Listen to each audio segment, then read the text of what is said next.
এই মেঘলা আকাশ। আমরা এখন করতোয়া নদীর পাশে।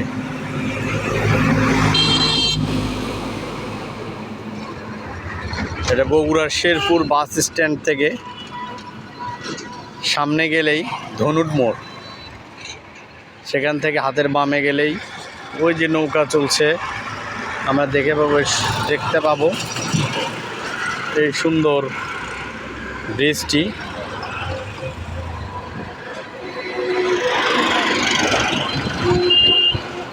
এই যে বাড়লাম সুন্দর প্রবাহমান করতোয়া, এক সময় তার খরস্রোতা নদী।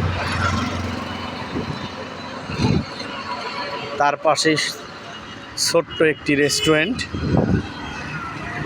আপনারা অবসর পেলেই আসতে পারেন।